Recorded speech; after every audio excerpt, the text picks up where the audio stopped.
Yo he identificado a una diputada trona desde el punto de vista político en todos los temas, que es Adriana Dávila, que no le tiembla la mano, menos la boca para opinar, y que te saludo, Adriana. ¿Cómo estás? Buenos días. Pedro, gusto saludarte a ti, a tu auditorio, gracias por la ¿Sí te oportunidad. describí bien? ¿Se oye bien? ¿Se oye bien? Se oye bien. Yo fíjate que el otro día que te escuché, en la última plática que tuvimos aquí al aire, escuché muchas opiniones del público. No sabes, ¿eh? Bien, bien, síguele así porque creo que tienes en la mano muchas de las inquietudes que trae la sociedad mexicana. ¿Qué pasó ayer, desde tu punto de Gracias, vista? Pedro. Y bien lo dices, y agradezco muchísimo por supuesto el comentario, pero agradezco más porque evidentemente lo que está sucediendo no solo es ocurrencia de cualquiera de nosotros, ¿no? No es un tema en el que se trate de esta lucha de personajes políticos, de alguien que se opone por oponerse, Mm. como sí vivimos muchas ocasiones a algunos compañeros que yo tuve en el Senado y en la Cámara de Diputados anteriormente, en donde la oposición era por oponerse sin argumento alguno. Hoy lo que tenemos ante la vista es, derivado de este paquete económico que se presentó, una serie de sectores afectados por tantos recortes, recortes en las universidades, en el campo, en la salud, en cultura, también, por ejemplo, en el tema de mujeres, en la parte transversal, en el área de salud, que verdaderamente es gravísimo. Y bueno, lamentablemente no se ha escuchado ninguna de estas voces, porque pareciera ser que pues ellos también son diputados o políticos o adversarios que se oponen a este gran cambio, y entonces pues, se pronunciaron porque simplemente se les antojó, ¿no? Y yo entiendo perfectamente que el presupuesto no alcanza para todo, pero cuando el presupuesto se complementa o se hace desde la visión de solo regalar, dar, para cumplir una promesa de campaña que además no genera una visión de inversión en este país, sino de gasto, pues la verdad es que sí hay muchas cosas de las que preocuparse. Es decir, se entregan becas en esta contradicción para personas que dicen ellos no trabajan, no estudian, o becas escolares para universidades ahora, pero curiosamente se le recorta el gasto, se recorta el presupuesto a las universidades.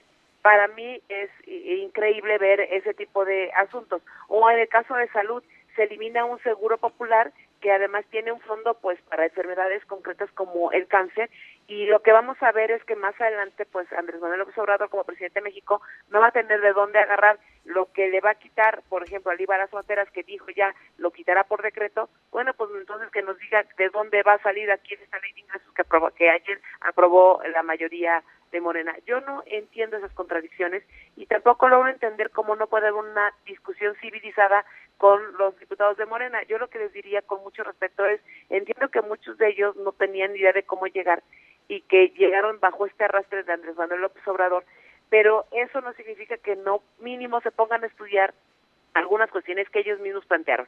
Te pongo el ejemplo ayer del impuesto a la gasolina, ¿no?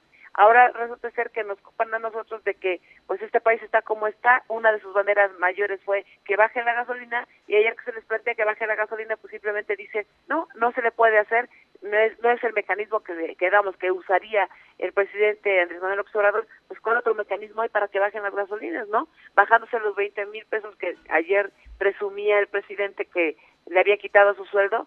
Es este tipo de cuestiones nos tienen de verdad, Pedro, en una gran tristeza nacional, lo digo abiertamente, y aunque sí es cierto que López Obrador tiene muchísimo apoyo, también es cierto que es error tras error el que está cometiendo, y en unos pocos meses pues tiene al país verdaderamente en este caos que no logramos entender, porque bueno, pues no veo cómo él tenga una actitud responsable en el gobierno y sus legisladores más.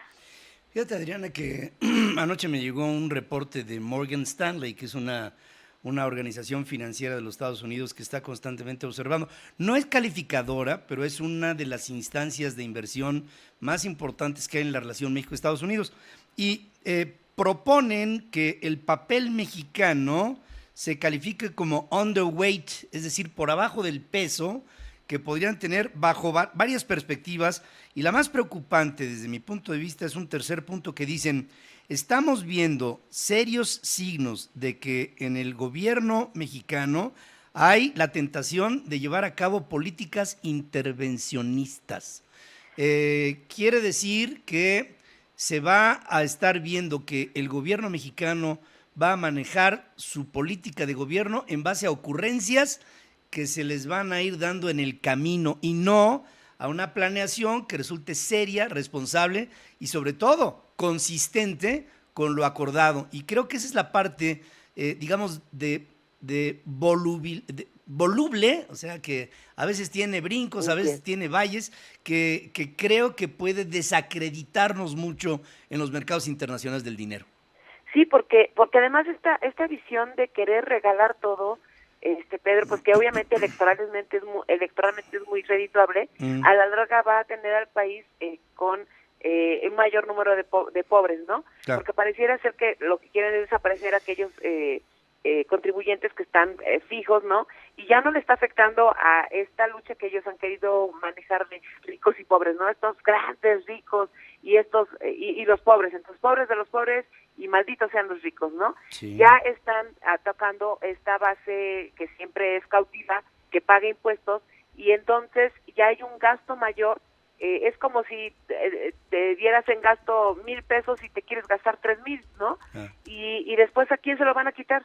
Yo preguntaría quién se lo van a quitar después, porque bueno, pues a lo mejor qué bonito que se pueda dar estas becas a los jóvenes en un año, pero ¿y después dónde van a trabajar?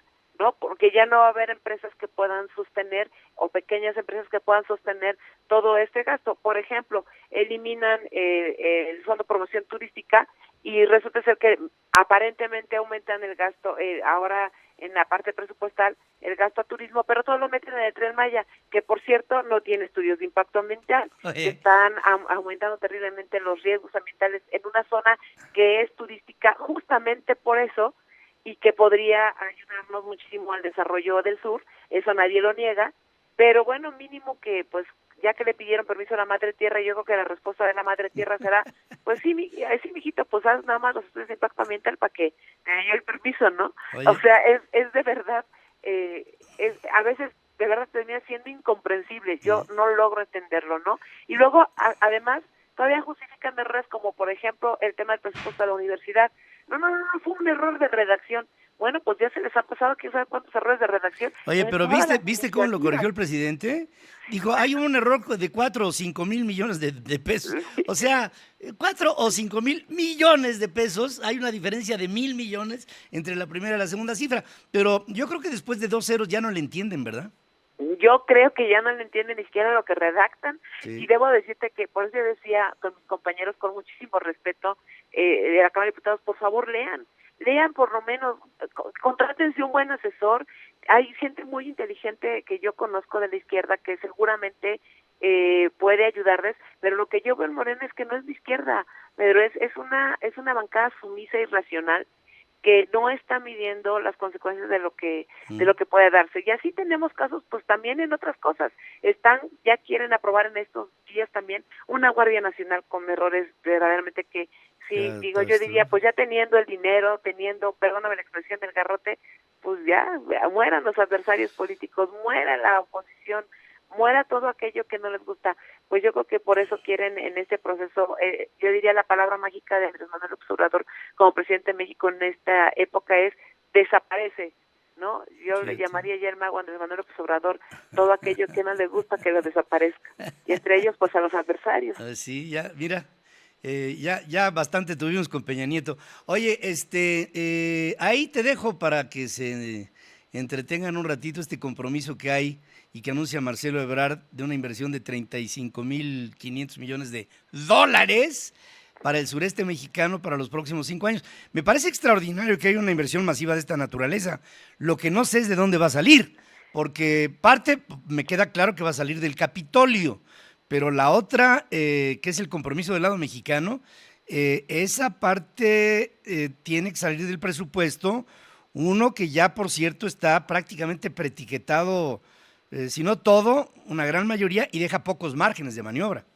Bueno, yo diría que además es un presupuesto, así como lo dices, que no corresponde a la realidad. O sea, hay una suposición de algo que puede no suceder con un precio de dólar de barril que no corresponde, con un crecimiento que tampoco corresponde a las proyecciones, con además algunas promesas de que lo que no pueda bajar aquí en el tema del paquete económico lo hará por decreto, con caso concreto del IVA en la frontera, que por cierto, adelanto, pero lo va a anunciar este decreto de quitar el IVA en la frontera el próximo año, justo cuando empiezan los procesos electorales, ¿no? En Baja California concretamente, que tendremos elecciones, y entonces lo va a anunciar, pues obviamente de manera electoral, pero si aquí en esta ley de ingresos no lo está, digo, si está quitando todos estos ingresos, no lo está poniendo en la ley de ingresos, ¿de dónde van a salir todo aquello que se deje recaudar de nivel nacional? Entonces, menos va a haber para esta inversión que se está anunciando en el sur, porque no solo se trata del Tren Maya, ¿no? Sino una serie de cuestiones como, por ejemplo, el Seguro Popular, aguas con aquellas personas que están esperanzadas a la atención de cáncer, que si bien es cierto hay muchas carencias, que nadie niega lo que está sucediendo en el tema de salud, pero que probablemente estos fondos que ya están establecidos, por ejemplo, para estas contingencias como el cáncer en esta aportación que dan los estados, pues imagínate lo que va a suceder. Yo creo que hay mucha chamba por delante, Adriana Dávila. Te agradezco como siempre, como diputada del PAN, que intervengas aquí en este programa, que nos ayudes en una reflexión que está marcada por la incertidumbre en muchas cosas, por la ocurrencia en muchas otras, por la improvisación en muchas otras y por el encono que produce el saber que hay una aplanadora. En otros tiempos hubo una aplanadora en el PRI, me tocó desde mis primeros años de periodista hasta prácticamente ayer. Ahora estamos viendo esta nueva aplanadora que tiene otro nombre, pero que, como dices tú, no es una izquierda, digamos, conformada o sofisticada, una izquierda del siglo XXI con un ingrediente capitalista como la hay en China, por ejemplo, no. Aquí es una izquierda trasnochada que está solamente a la espera de ver qué es lo que dice su Tlatoani para todo seguir de una manera inercial lo que se propone desde la Presidencia de la República. Te agradezco mucho el que haya estado aquí con nosotros esta mañana. Al contrario, Pedro, muchas gracias por la oportunidad y espero seguir colaborando contigo. Por supuesto, y felices fiestas. Muchas gracias, igualmente.